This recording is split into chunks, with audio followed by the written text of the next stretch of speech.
Hi again then guys, and welcome to another Forza Horizon 3 speed build, and this time we're going for one of those supercars which I wouldn't necessarily recommend if you're looking for the best performance for the money, because this car, the Ferrari F50, is very expensive. 2 million credits is a whole lot of money, and the simple fact is that there are cars which are as quick, or even quicker in some cases, for much less. So this is very much so the kind of car that you should buy if you love it, but don't buy it because of some kind of perceived value for money. It's just not that kind of car.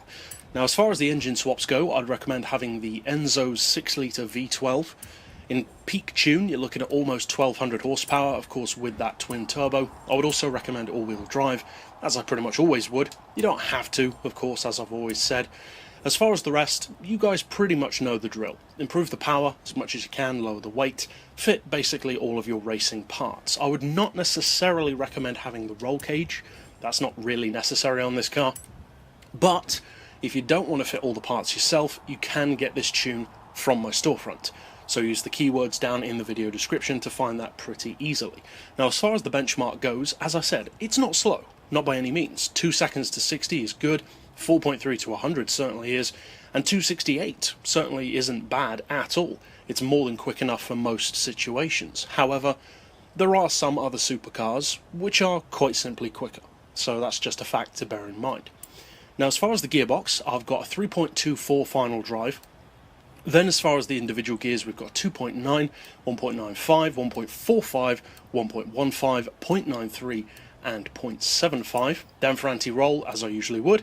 Neutral camber, neutral toe, 5 degrees of caster, but of course you can adjust all of those depending on what you need the car for, or your personal driving style, all that kind of good stuff. Anti-roll we've got on 16, basically just rounded off. Springs we've got on, that should be 95, 130, and I've opted for the highest ride height. You don't have to go for that. I've gone for that because you don't really need to slam this car, but if you want to lower it, of course there's nothing wrong with that.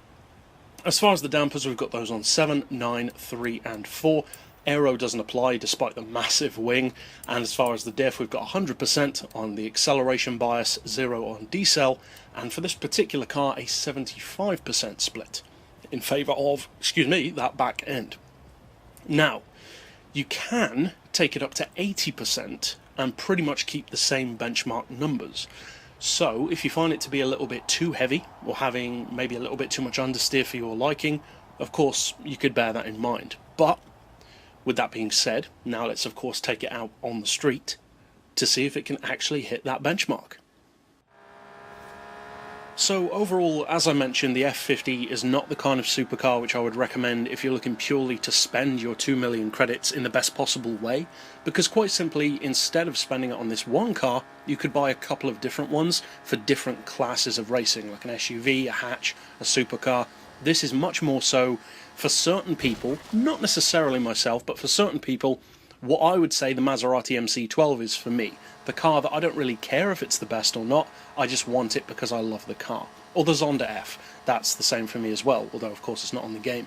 So if that is the kind of driver that you are, if you love the F50, obviously I hope you enjoyed the tune, and if you did enjoy it, there are hundreds more on the channel, which you can click through to see the full list of at the end of this video. But for now, as always, thanks for watching.